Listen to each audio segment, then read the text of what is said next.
गरुड़ पुराण 13वां अध्याय। अशौच काल का निर्णय। अशौच में निषिद्ध कर्म, सपिंडीकरण श्राद्ध, पिंड मिलन की प्रक्रिया, शय्यादान, पददान तथा गया श्राद्ध की महिमा। गरुड़ जी ने कहा, हे प्रभु, सपिंडन की विधि, सूतक का निर्णय और शय्यादान तथा पददान की सामग्री एवं उनकी महिमा के विषय में कहिए। श्री भगवान ने कहा, हे गरुड़, सपिंडीकरण आदि संपूर्ण क्रियाओं के विषय में बतलाता हूं, जिसके द्वारा मृत प्राणी प्रेत नाम को छोड़कर पितृगण में प्रवेश करता है, उसे सुनो। जिनका पिंड रुद्र स्वरूप पितामह आदि के पिंडों में नहीं मिला दिया जाता, उनको पुत्रों के द्वारा दिए गए अनेक प्रकार के दान प्राप्त नहीं होते। उनका पुत्र भी सदा अशुद्ध रहता है, कभी शुद्ध नहीं होता, क्योंकि सपिंडीकरण के बिना सूतक की निवृत्ति समाप्ति नहीं होती। इसलिए पुत्र के द्वारा सूतक के अंत में सपिंडन किया जाना चाहिए। मैं सभी के लिए सूतक समाप्ति का यथोचित काल कहूंगा। ब्राह्मण 10 दिनों में, क्षत्रिय 12 दिन में, वैश्य 15 दिन में और शूद्र 1 मास में शुद्ध होता है। प्रेत संबंधी सूतक, मृता शौच में सपिंडी 10 दिन में शुद्ध होते हैं। सकुल्या कुल के लोग 3 रात में शुद्ध होते हैं और गोत्रज स्नान मात्र से शुद्ध हो जाते हैं। चौथी पीढ़ी के बांधव 10 रात में, 5वीं पीढ़ी के लोग 6 रात में, छठी पीढ़ी के 4 दिन में और 7वीं पीढ़ी के 3 दिन में, 8वीं पीढ़ी के 1 दिन में, 9वीं पीढ़ी के 2 प्रहर में तथा 10वीं पीढ़ी के लोग स्नान मात्र से मरणा शौच और जनना शौच से शुद्ध हो जाते हैं। देशांतर में गया हुआ कोई व्यक्ति अपने कुल के जनना शौच या मरणा शौच के विषय का समाचार 10 दिन के अंदर सुनता है, तो 10 रात्रि बीतने में जितना समय शेष रहता है, उतने समय के लिए उसे अशौच होता है। 10 दिन बीत जाने के बाद और 1 वर्ष के पहले तक ऐसा समाचार मिलने पर 3 रात तक अशौच रहता है। 1 वर्ष बीत जाने पर समाचार मिले तो स्नान मात्र से शुद्धि हो जाती है। मरणा शौच के आदि के 2 भागों के बीतने के पूर्व अर्थात 6 दिन तक यदि कोई दूसरा अशौच आ पड़े, तो आद्य अशौच की निवृत्ति के साथ ही दूसरे अशौच की निवृत्ति शुद्धि हो जाती है।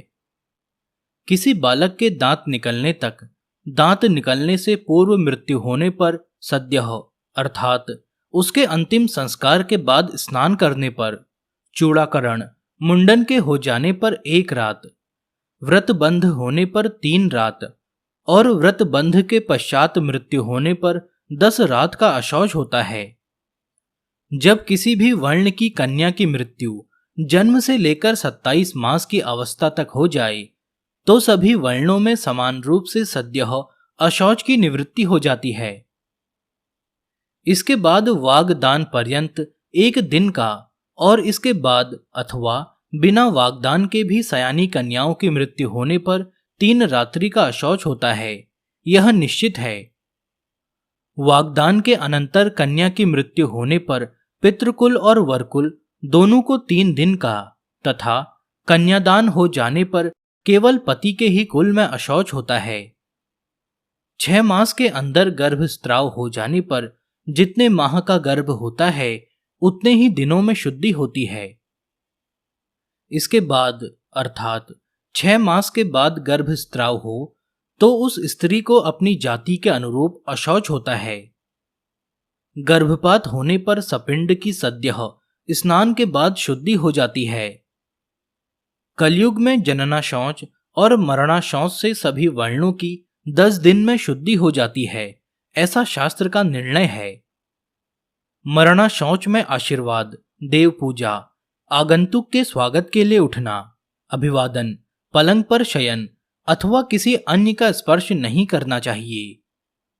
इसी प्रकार मरणा शौच में संध्या, दान, जप, होम, स्वाध्याय, पितृतर्पण, ब्राह्मण भोजन एवं व्रत नहीं करना चाहिए। जो व्यक्ति सूतक में नित्य नैमित्तिक अथवा काम्य कर्म करता है, उसके द्वारा पहले किए गए नित्य नैमित्तिक आदि कर्म विनष्ट हो जाते हैं। व्रती, ब्रह्मचारी, मंत्रपूत, अग्निहोत्री ब्राह्मण, ब्रह्मनिष्ठ, यति और राजा, इन्हें सूतक नहीं लगता। विवाह, उत्सव एवं यज्ञ में मरणाशौच हो जाने पर उस अशौच की प्रवृत्ति के पूर्व बनाया हुआ अन्न भोजन करने योग्य होता है, ऐसा मनु जी ने कहा है। सूतक न जानने के कारण जो व्यक्ति सूतक वाले घर से अन्न आदि कुछ ग्रहण करता है वह दोषी नहीं होता, किंतु याचक को देने वाला दाता दोष का भागी होता है। जो सूतक को छिपाकर ब्राह्मण को अन्न देता है वह दाता, तथा सूतक को जानकर भी जो ब्राह्मण सूतक अन्न का भोजन करता है वे दोनों ही दोषी होते हैं। इसलिए सूतक से शुद्धि प्राप्त करने के लिए पिता का सपिंडन श्राद्ध करना चाहिए, तभी वह मृतक पितृगणों के साथ पितृलोक में जाता है। तत्वदर्शी मुनियों ने 12वें दिन 3 पक्ष में, 6 मास में अथवा 1 वर्ष पूर्ण होने पर सपिंडीकरण कहा है। हे गरुड़, मैं तो शास्त्र धर्म के अनुसार चारों वर्णों के लिए 12वें दिन ही सपिंडीकरण करने के लिए कहता हूं। कलयुग में धार्मिक भावना के अनित्य होने से, पुरुषों की आयु क्षीण होने से और शरीर की अस्थिरता के कारण 12वें दिन ही सपिंडीकरण कर देना प्रशस्त है। गृहस्थ के मरने पर व्रतबंध, उत्सव आदि, व्रत, उद्यापन तथा विवाह आदि कृत्य नहीं होते। जब तक पिंड मेलन नहीं होता, अर्थात पितरों में पिंड मिला नहीं दिया जाता या सपिंडीकरण श्राद्ध नहीं हो जाता, तब तक उसके यहां से भिक्षु भिक्षा भी नहीं ग्रहण करता, अतिथि उसके यहां सत्कार नहीं ग्रहण करता और नित्य नैमित्तिक कर्मों का भी लोप रहता है। कर्म का लोप होने से दोष का भागी होना पड़ता है। इसलिए चाहे निरअग्निक हो या साग्निक अग्निहोत्री, 12वें दिन सपिंडन कर देना चाहिए। सभी तीर्थों में स्नान आदि करने और सभी यज्ञों का अनुष्ठान करने से जो फल प्राप्त होता है वही फल 12वें दिन सपिंडन करने से प्राप्त होता है। अतः स्नान करके मृत स्थान में गौमय से लेपन करके पुत्र को शास्त्र उक्त विधि से सपिंडन श्राद्ध करना चाहिए। पाद्य, अर्घ्य, आचमनीय आदि से विश्व देवों का पूजन करें और असद गति के पितरों के लिए भूमि में विकिर देकर हाथ पांव धोकर पुनः आचमन करे। तब वसु, रुद्र और आदित्य स्वरूप पिता, पितामह तथा प्रपितामह को क्रमशः 1-1 अर्थात 3 पिंड प्रदान करे और चौथा पिंड मृतक को प्रदान करे। चंदन, तुलसी पत्र, धूप, दीप, सुंदर भोजन, तांबूल, सुंदर वस्त्र तथा दक्षिणा आदि से पूजन करे। तदंतर सुवर्ण की शलाका से प्रेत के पिंड को 3 भागों में विभक्त करके पितामह आदि के पिंडों में पृथक पृथक उसका मेलन करे, अर्थात एक भाग पितामह के पिंड में, दूसरा भाग प्रपितामह के पिंड में तथा तीसरा भाग वृद्ध प्रपितामह के पिंड में मिलाए। हे गरुड़, मेरा मत है कि माता के पिंड का मेलन पितामही आदि के पिंड के साथ और पिता के पिंड का मेलन पितामह आदि के पिंड के साथ करके सपिंडीकरण श्राद्ध संपन्न करना चाहिए। जिसके पिता की मृत्यु हो गई हो और पितामह जीवित हों, उसे प्रपितामह आदि पूर्व पुरुषों को 3 पिंड प्रदान करना चाहिए और पितृपिंड को 3 भागों में विभक्त करके प्रपितामह आदि उन्हीं के साथ मेलन करे। माता की मृत्यु हो जाने पर पितामही जीवित हो तो माता के सपिंडन श्राद्ध में भी पितृ सपिंडन की भांति प्रपितामही आदि में मातृपिंड का मेलन करना चाहिए, अथवा पितृपिंड को मेरे पिंड विष्णु जी के में और मातृपिंड को महालक्ष्मी पिंड में मिलाए। पुत्रहीन स्त्री का सपिंडन आदि श्राद्ध उसके पति को करना चाहिए और उसका सपिंडीकरण उसकी सास आदि के साथ होना चाहिए। एक मतानुसार विधवा स्त्री का सपिंडीकरण पति, श्वशुर और विद्ध श्वशुर के साथ करना चाहिए। हे गरुड़, यह मेरा मत नहीं है। विधवा स्त्री का सपिंडन पति के साथ होने योग्य है। हे काश्यप, यदि पति और पत्नी एक ही चिता पर आरूढ़ हुए हों तो तृण को बीच में रखकर श्वशुर आदि के पिंड के साथ स्त्री के पिंड का मेलन करना चाहिए। एक चिता पर माता पिता का दाह संस्कार किए जाने पर एक ही पुत्र पहले पिता के उद्देश्य से पिंडदान करके स्नान करे, तदंतर अपनी सती माता का पिंडदान करके पुनः स्नान करे। यदि 10 दिन के अंतर्गत किसी सती ने अग्नि प्रवेश किया है तो उसका शय्यादान और सपिंडन आदि कृत्य उसी दिन करना चाहिए जिस दिन पति का किया जाए। हे गरुड़, सपिंडीकरण करने के अनंतर पितरों का तर्पण करे और इस क्रिया में वेद मंत्रों से समन्वित स्वधाकार का उच्चारण करे। इसके पश्चात अतिथि को भोजन कराए और हंतकार प्रदान करे। ऐसा करने से पितर, मुनिगण, देवता तथा दानव तृप्त होते हैं। भिक्षा 1 ग्रास के बराबर होती है, पुष्कल 4 ग्रास के बराबर होता है और 4 पुष्कलों 16 ग्रास का एक हंतकार होता है।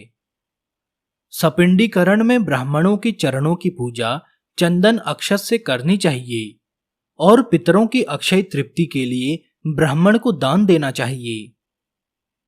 वर्ष भर जीविका का निर्वाह करने योग्य घृत, अन्न, सुवर्ण, रजत, सुंदर गौ, अश्व, गज, रथ और भूमि का आचार्य को दान करना चाहिए।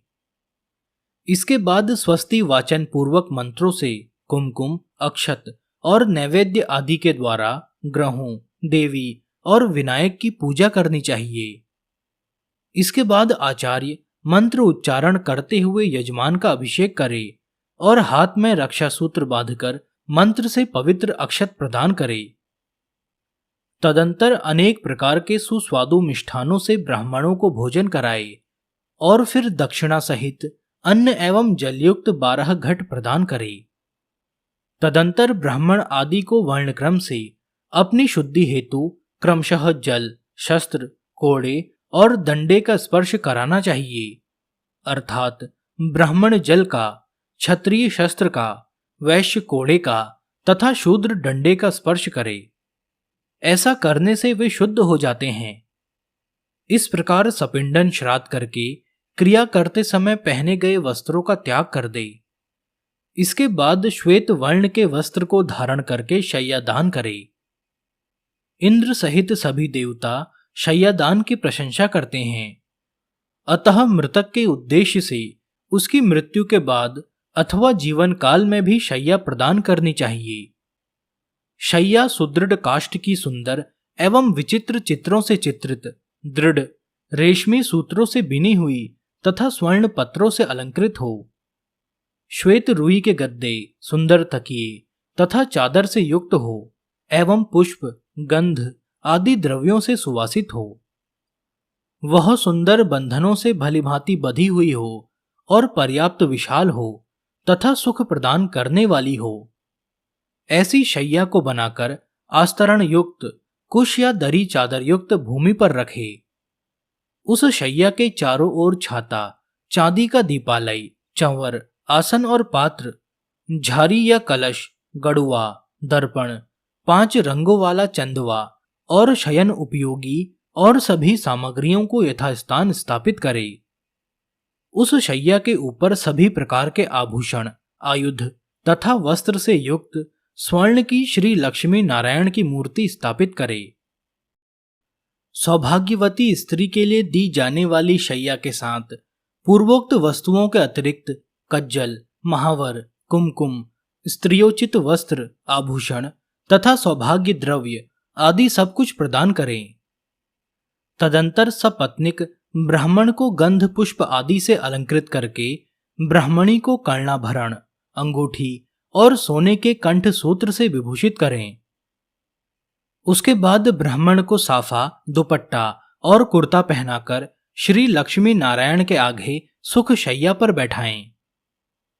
कुमकुम और पुष्पमाला आदि से श्री लक्ष्मी नारायण की भलीभांति पूजा करें। तदंतर लोकपाल, नवग्रह, देवी और विनायक की पूजा करें। उत्तराभिमुख होकर अंजलि में पुष्प लेकर ब्राह्मण के सामने स्थित होकर इस मंत्र का उच्चारण करें। हे कृष्ण, जैसे क्षीर सागर में आपकी शैया है, वैसे ही जन्म जन्मांतर में भी मेरी शैया सूनी न हो। इस प्रकार प्रार्थना करके विप्र और श्री लक्ष्मी नारायण को पुष्पांजलि चढ़ाकर संकल्प पूर्वक उपस्कर सभी सामग्रियों के साथ व्रत उपदेशक ब्रह्मवादी गुरु को शैया का दान दे और कहे, हे ब्राह्मण, इस शैया को ग्रहण करो। ब्राह्मण कोदात यह मंत्र कहते हुए ग्रहण करे। इसके बाद शैया पर स्थित ब्राह्मण को लक्ष्मी और नारायण की प्रतिमा को हिलाए, तदंतर प्रदक्षिणा और प्रणाम करके उन्हें विसर्जित करे। यदि पर्याप्त धन संपत्ति हो तो शैया में सुखपूर्वक शयन करने के लिए सभी प्रकार के उपकरणों से युक्त अत्यंत सुंदर गृहदान, घर का दान भी करे। जो जीवित अवस्था में अपने हाथ से शैया दान करता है, वह जीते हुए ही पर्व काल में वृषोत्सर्ग भी करे। एक शैया एक ही ब्राह्मण को देनी चाहिए। बहुत ब्राह्मणों को एक शैया कदापि नहीं देनी चाहिए। यदि वह शैया विभक्त अथवा विक्रय करने के लिए दी जाती है तो वह दाता के अधः पतन का कारण बनती है। सत्पात्र में शैया दान करने से वांछित फल की प्राप्ति होती है और पिता तथा दान देने वाला पुत्र दोनों इस लोक और परलोक में सुखी होते हैं। शैया दान के प्रताप से दाता दिव्य इंद्रलोक में अथवा सूर्यपुत्र यम के लोक में पहुंचता है, इसमें संशय नहीं है। श्रेष्ठ विमान पर आरूढ़ होकर अप्सरा गणों से सेवित दाता प्रलय पर्यंत आतंक रहित होकर स्वर्ग में स्थित रहता है। सभी तीर्थों में तथा सभी पर्व दिनों में जो भी पुण्य कर्म किए जाते हैं, उन सभी से अधिक पुण्य शैयादान के द्वारा प्राप्त होता है। इस प्रकार पुत्र को शैयादान करके पददान देना चाहिए। पददान के विषय में मैं तुम्हें यथावत बतलाता हूं, सुनो। छाता, जूता, वस्त्र, अंगूठी, कमंडलू, आसन तथा पंचपात्र, ये 7 वस्तुएं पद कही गई हैं। दंड, ताम्रपत्र, कच्चा अन्न, भोजन, अर्घ्यपात्र और यज्ञोपवीत को मिलाकर पद की संपूर्णता होती है। इस प्रकार शक्ति के अनुसार 13 पददानों की व्यवस्था करके 12वें दिन 13 ब्राह्मणों को पददान करना चाहिए। इस पददान से धार्मिक पुरुष सद्गति को प्राप्त होते हैं। यम मार्ग में गए हुए जीवों के लिए पददान सुख प्रदान करने वाला होता है। वहां यम मार्ग में अत्यंत प्रचंड आतप, घाम होता है जिससे मनुष्य जलता है। छाता दान करने से उसके सिर पर सुंदर छाया हो जाती है। जो जूता दान करते हैं वे अत्यंत कंटकाकीर्ण यमलोक के मार्ग में अश्व पर चढ़कर जाते हैं। हे खेचर, वहां यम मार्ग में शीत, गर्मी और वायु से अत्यंत घोर कष्ट मिलता है। वस्त्र दान के प्रभाव से जीव सुखपूर्वक उस मार्ग को तय कर लेता है। यम के मार्ग में महाभयंकर और विकराल तथा काले और पीले वर्ण के यमदूत मुद्रिका प्रदान करने से जीव को पीड़ा नहीं देते हैं। कमंडलू का दान करने से अत्यंत धूप से परिपूर्ण, वायु रहित और जलविहीन यम मार्ग में जाने वाला वह प्यासा जीव प्यास लगने पर जल पीता है। मृत व्यक्ति के उद्देश्य से जो ताम्र का जलपात्र देता है उसे 1000 प्रपादान का फल अवश्य ही प्राप्त होता है। ब्राह्मण को सम्यक रूप से आसन और भोजन देने पर यम मार्ग में चलता हुआ जीव धीरे धीरे सुखपूर्वक पाथेय भोज्य पदार्थ का उपभोग करता है। इस प्रकार सपिंडन के दिन विधान पूर्वक दान देकर के बहुत से ब्राह्मणों तथा चांडाल आदि को भी भोजन देना चाहिए। इसके बाद वर्ष के पूर्व ही 12वें दिन सपिंडन करने पर भी प्रत्येक मास जलकुंभ और पिंडदान करना चाहिए। हे खग, प्रेत कार्य को छोड़कर अन्य किसी कर्म का पुनः अनुष्ठान नहीं किया जाता, किंतु प्रेत की अक्षय तृप्ति के लिए पुनः पुनः पिंडदान आदि करना चाहिए। अतः मैं विशेष तिथि पर मृत्यु होने वाले जीव के मासिक, वार्षिक और पाक्षिक श्राद्ध के विषय में कुछ विशेष बात कहूंगा। पूर्णमासी तिथि पर जो मरता है उसका उन्मासिक श्राद्ध चतुर्थी तिथि को होता है, और जिसकी मृत्यु चतुर्थी को हुई है उसका उन्मासिक श्राद्ध नवमी तिथि को होता है। नवमी तिथि को जिसकी मृत्यु हुई है उसका उन्मासिक श्राद्ध रिक्ता तिथि चतुर्दशी को होता है। इस प्रकार पाक्षिक श्राद्ध 20वें दिन करना चाहिए। यदि एक ही मास में 2 संक्रांतियां हों तो 2 महीने का श्राद्ध मलमास में ही करना चाहिए। यदि एक ही मास में 2 मास हों तो उस मास के ही वे दोनों पक्ष और वे ही 30 तिथियां उन दोनों महीनों की मानी जाएंगी।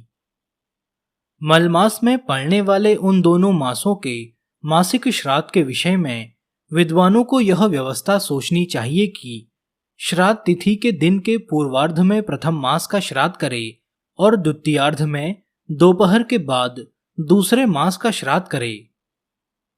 हे खग, संक्रांति रहित मास मलमास में भी सपिंडीकरण तथा मासिक और प्रथम वार्षिक श्राद्ध करना चाहिए।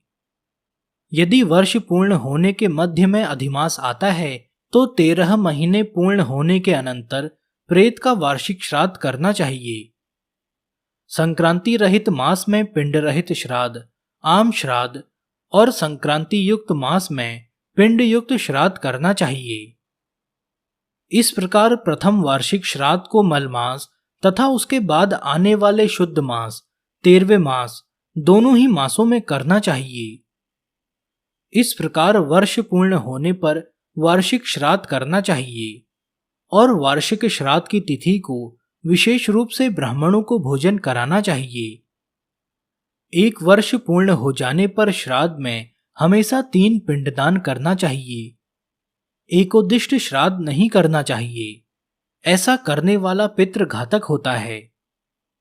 तीर्थ श्राद्ध, गया श्राद्ध तथा गज छाया योग में, युगादि तिथियों में तथा ग्रहण में किए जाने वाले पितृ श्राद्ध वर्ष के अंदर नहीं करना चाहिए। गज छाया योग, जब चंद्रमा मघा नक्षत्र में हो, सूर्य हस्त नक्षत्र में हो और त्रयोदशी तिथि हो तब गज छाया योग बनता है। हे खगेश्वर, पितृभक्ति से प्रेरित होकर के पुत्र को 1 वर्ष के अनंतर ही गया श्राद्ध करना चाहिए। गया श्राद्ध करने से पितर भवसागर से मुक्त हो जाते हैं और भगवान गदाधर की कृपा से वे परम गति को प्राप्त होते हैं। गया के विष्णुपद में तीर्थ में तुलसी की मंजरी से भगवान विष्णु की पादुका का पूजन करना चाहिए और उसके आलवाल आदि तीर्थों में यथाक्रम पिंडदान करना चाहिए। जो व्यक्ति गयाशिर में शमी के पत्ते के समान प्रमाण वाले पिंड को देता है वह 7 गोत्रों के अपने 101 पुरुषों का उद्धार करता है। कुल को आनंदित करने वाला जो पुत्र गया में जाकर श्राद्ध करता है, पितरों को तुष्टि देने के कारण उसका जन्म सफल हो जाता है। हे खगेश्वर, यह सुना जाता है कि देव पितरों ने मनु के पुत्र इक्ष्वाकु को कलापवन में यह कथा सुनाई थी। क्या हमारे कुल में ऐसे कोई सन्मार्गगामी पुत्र होंगे जो गया में जाकर आदरपूर्वक हम लोगों को पिंड प्रदान करेंगे? हे गरुड़, इस प्रकार जो पुत्र पितरों की आमुषिक परलोक संबंधी क्रिया करता है वह सुखी होकर कौशिक के द्विज के 7 पुत्रों की भांति मुक्त हो जाता है। हे गरुड़, भरद्वाज के 7 पुत्र पितृ श्राद्ध के हेतु गौवध करके भी 7 जन्म परंपराओं को भोग करके पितरों के प्रसाद से मुक्त हो गए। कौशिक के वे 7 पुत्र प्रथम जन्म में दशार्ण देश में 7 व्याधों के रूप में उत्पन्न हुए थे। इसके बाद अगले जन्म में वे कालंजर पर्वत पर मृग के रूप में उत्पन्न हुए। फिर शरद द्वीप में चक्रवाक के रूप में उनकी उत्पत्ति हुई। अगले जन्म में मानसरोवर में हंस के रूप में उत्पन्न हुए। वे ही कुरुक्षेत्र में वेद पारगामी ब्राह्मण के रूप में उत्पन्न हुए और पितरों के प्रति भक्ति भाव रखने के कारण वे ब्राह्मण पुत्र मुक्त हो गए। इसलिए पूरे प्रयत्न से मनुष्य को पितृभक्त होना चाहिए। पितृभक्ति के कारण मनुष्य इस लोक तथा परलोक में भी सुखी होता है। हे गरुड़, यह सब और्ध्वदेहिक क्रिया हमने तुमसे कही। यह कृत्य पुत्र की कामना को पूर्ण करने वाला, पुण्यप्रद तथा पिता को मुक्ति प्रदान करने वाला है। जो कोई निर्धन मनुष्य भी इस कथा को सुनता है, वह भी पाप से मुक्त होकर पितरों के निमित्त दिए जाने वाले दान का फल प्राप्त करता है। जो मनुष्य मेरे द्वारा कहे गए श्राद्धों एवं दानों को विधिपूर्वक करता है और गरुड़ पुराण की कथा को सुनता है, उसके फल को सुनो। पिता उसको सत्पुत्र प्रदान करता है, पितामह उसे गोधन देते हैं, उसके प्रपितामह उसे बहुविध धन संपत्ति प्रदान करते हैं और वृद्ध प्रपितामह तृप्त होकर विपुल अन्न आदि प्रदान करते हैं। इस प्रकार श्राद्ध से तृप्त होकर सभी पितर पुत्र को वांछित फल देते हैं और धर्म मार्ग से धर्मराज के प्रासाद में जाकर वे धर्मराज की सभा में आदर पूर्वक विराजमान रहते हैं। सूत जी ने कहा, इस प्रकार श्री विष्णु जी से और्ध्वदेहिक श्राद्ध दान विषयक महात्म्य सुनकर गरुड़ जी को अपार हर्ष हुआ। इस प्रकार गरुड़ पुराण के अंतर्गत सारोद्धार में सपिंडन आदि सर्व कर्म निरूपण नामक 13वां अध्याय पूरा हुआ।